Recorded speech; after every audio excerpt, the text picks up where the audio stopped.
Welcome to Forbidden Planet TV. I'm Andrew Sumner, and today I'm privileged to be joined by Konyu AKA Mooseboy. How are you, mate? I'm not so bad. How about yourself? I'm very well, thank you.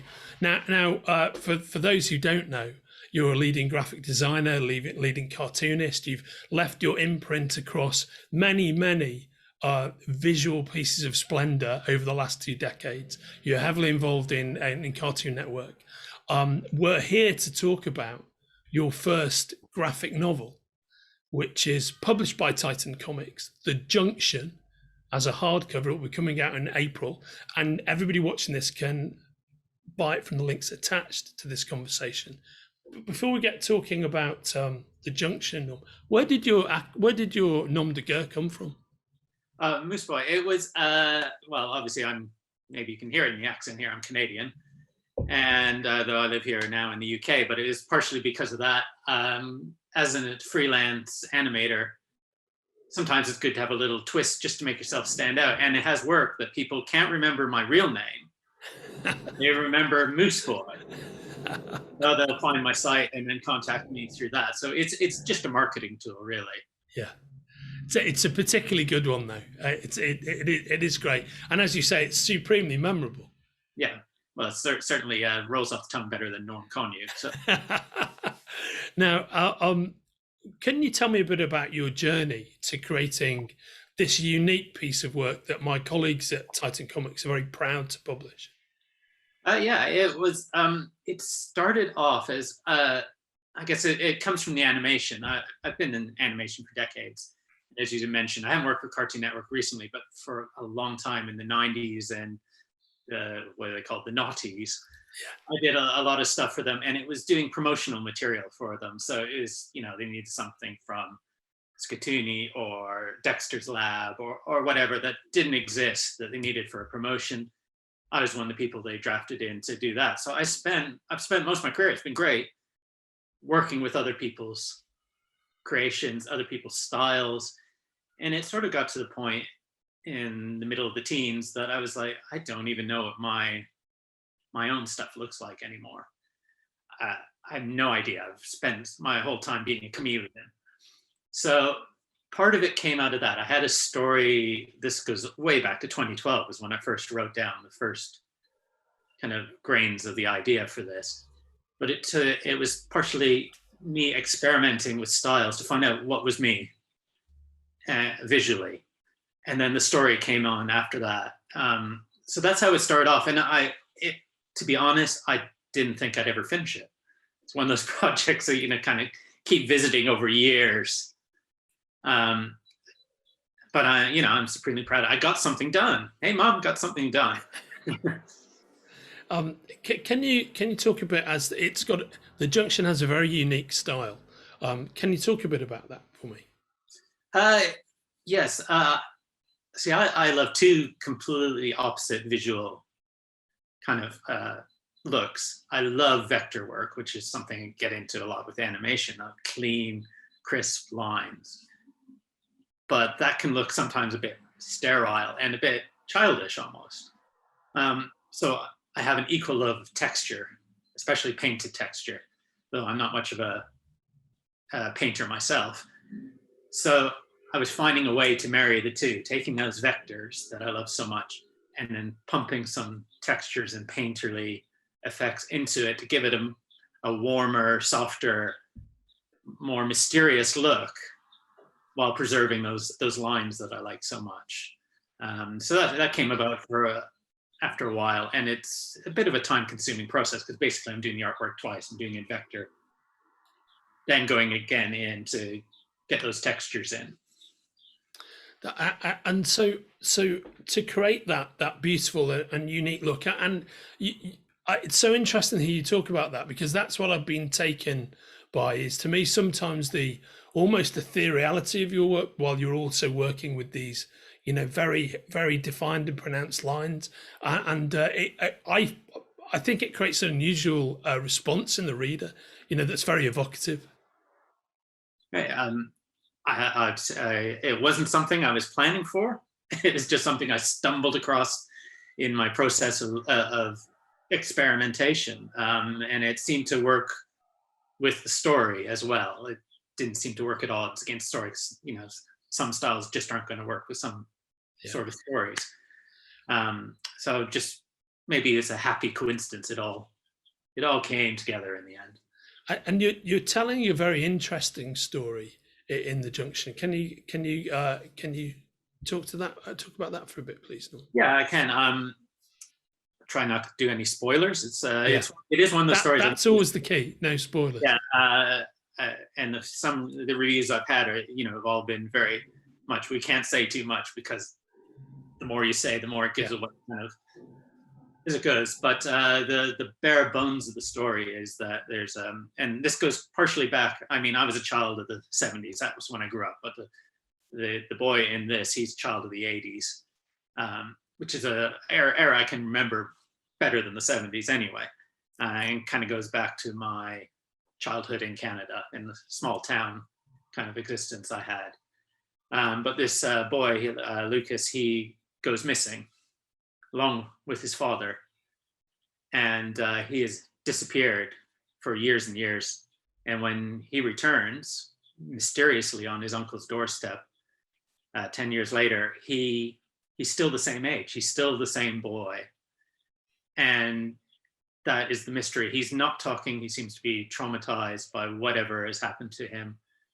And so it's up to a police officer and the child psychologist who is assigned to his case to try to puzzle out where he's been for a decade and how is it possible that he's still the same age, and actually go down the route, is he actually this boy at all? So that is the bare bones without going any further into the story and giving anything away. Is that sense of displacement that's at the heart of this narrative? Is that something that really spoke to you? Trying to think what really spoke to me, because it came from a number of sources. I mean, some of it is looking back with those rose-tinted glasses at your childhood. You remember what you want to remember of those times, of what that town was like, and your parents probably have a completely different view of what that time was like in that town, but you've got your own childhood take. So it's partially that looking back in time, but there were all kinds of things or dreams that I had that got incorporated into the real story for some of the more surreal moments. I have some crazy dreams, so that came quite easily. I'm not sure how to explain it. And part of it is because it was such a long process that I was so disorganized at the beginning. I didn't have a real script. I was going into the artwork too quickly. So it all kind of came in together, and there's a lot of stuff got thrown out because I hadn't been organized to start with. So there's a bit of a metamorphosis from where it began to where it ended up. Who was your editor on the project, Norm? My editor. That was me. Yeah. So I did everything, including making the tea. So you're in a sound chamber with yourself, essentially. Yeah, absolutely. To be honest, partially because I never thought I would get it finished. Nobody read it along the way. Nobody at all. And the first person to read it was actually a reviewer. Nobody else has it. Not even my own family had read it. Wow. So, and it was that thing, like, you're too close to the forest to see the trees. You have no idea what you've created. So I was really pleasantly surprised, obviously, when everyone went, "Oh, this is great." Yeah, right on. Approximately how long did that process take you from, woolly beginning to focused end? How long was that? Well, as I said, the first idea is 2012. I mean, I probably didn't seriously sit down with anything till 5 years later. And then I finished it in end of 2019. So there was 2 solid years in there where I was actually battering at it. I mean, I'm working on another book now, and it's a much shorter process because I learned a lot. The learnings. I learned a lot on the first one. Don't do it this way. Kids plan. Did you find that, given that timing, so once you completed the Junction, or we almost went full pelt straight into the pandemic almost immediately afterwards? Yeah. Did that then lead to you working on your second book during that period of time? Yeah. Well, I timed it really bad. I finished end of 2019 and wasn't quite sure what I was going to do with it at that point.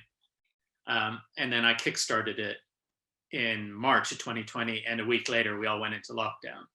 So it really was. I launched it during lockdown. So I'm, surprised anything got done done at all. I mean, printing during the time for the first self-published run was difficult because they couldn't get paper, they couldn't get staff. So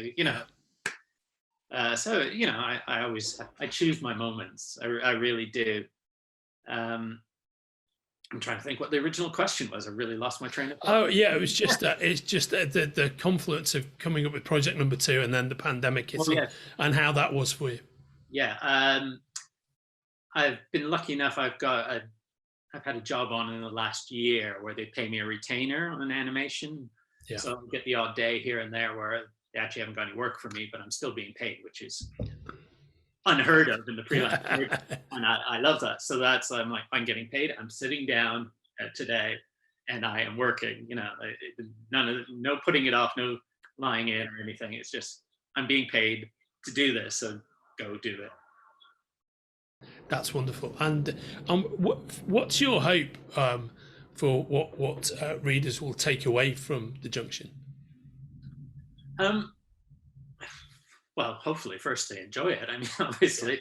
Of course. I guess that's a given, yes. But different people have been taking different things away from it. And that is really, I mean, books, art, movies, whatever, it's all personal what people take from it. It's all relative. There's no hard lines or anything. So, but it has really surprised me how different people feel about it. Some people have loved the bit about reflecting back on the 80s. That's what they take away from it. Other people, because basically at the core, it's a book about loss. Yeah. And a lot of people have equated that with a personal experience and that's what they've taken away from it. How they felt about loss and how someone else has handled it in the book. So that has been really interesting, how different people have taken completely different things away. Some people are I just like the pretty pictures. That's fine too. I don't mind that.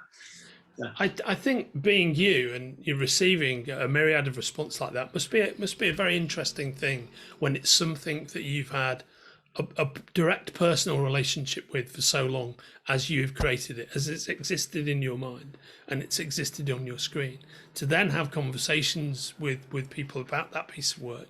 It just must be fascinating, I would imagine, when you get these. Yeah, it has been. And what was really good is because, I sold 240 copies through the Kickstarter to start with, and then sold another almost an equal amount online. And then I finally, after, a year and a half, maybe more since launching it, I finally did my first Comic-Con type events. I did Lakes International and Thought Bubble last year. And it was great having people come up to me who'd bought it during the Kickstarter online and then sharing experience. Because there was a whole year and a half between meeting an actual physical person face to face to talk about it. It was really, really weird because I had a year and a half of nothing of that. I'd have emails and stuff, but it's completely different face to face getting that feedback. And those are two great shows. They're really great creative shows actually. Lakes and Thought Bubble must have been the two beautiful venues actually to have those conversations. Yeah, and they're so far north when you're driving. Yeah, they really are. And obviously I took advantage of it and added a day or whatever the other side of. Try to do something. Lakes, I was able to manage to climb Havellan the day before the lakes. And the weather is miserable for Thought Bubble, though. I got it into the Dales, but I did get up there, but I didn't do the stuff I really wanted to do because it was just socked in with the weather. But still. I'm from the north, and the weather is always your enemy up there. Getting a clear day to do it. I too have gone up Helvellyn more than once, and when it's been beautiful and when the weather has been appalling. And I would always prefer the going up in the beautiful weather version. Oh, it was stunning. I mean, a couple of years ago, a whole family and I went up to the lakes for a whole week in August. Yeah. And the weather was terrible the whole week. And I went up this one day and there wasn't a cloud. in the sky. And it was, you know, when I started climbing in the morning, it was below zero. So there was ice on things and stuff. This is only, was that October's lakes? Yeah. Yeah. But it was crystal clear. You could almost see the sea. You're so far Oh, away, wonderful. so far. Absolutely wonderful. I can picture it in my mind. And speaking of which, when it comes to picturing things in one's mind, is there anything you can tell me about your next project? Is it complete? Are you still working on it? I'm still working on it. It's in a good state, but it's at that state which I did with the Junction, which is to get to a certain point. You know, once again, it's that forest for the trees thing, can't see. I'll put it aside. I'll put it on a shelf, you know, digital shelf for a month, 2 months before returning to it, because then suddenly you see things that are wrong. It's almost like seeing it afresh. And it's like, oh, that doesn't work, or that's good, but that's not, and especially dialogue really, for me, it really picks up, oh, that dialogue just doesn't sound natural at all. So that's where I am with the second one. And it's a UK based one, about the area I live in now down here in East Sussex. It's about the South Downs area and a lot of the superstition and history down here. Oh, how interesting! Oh, I really can't wait to see that, actually, and see what you do with that. Given what an amazing job you've done with the Junction, and I've been talking to Konyu AKA Mooseboy about the Titan Comics hardcover edition of the Junction, which is truly, mate, it's a beautiful piece of work, and everybody watching this conversation once again can buy it from the links attached here. And believe me, if you pick up one hardcover in the first half of this year, make it this one, because it's a very interesting and rewarding read. Thanks for creating it, mate. Well, thank you for picking it up at Titan, and you know, it's an amazing experience for me. You know, first time author. It's a whole new world. Fantastic, a whole new glorious world. And thanks for joining me, Norman. I hope you have a wonderful day. All right, you too. Thanks a lot for having me. Sure. If you're enjoying watching Forbidden Planet TV and you're enjoying watching us talk to the world's most interesting and accomplished filmmakers, authors, artists, musicians, creators, subscribe right here. See you soon.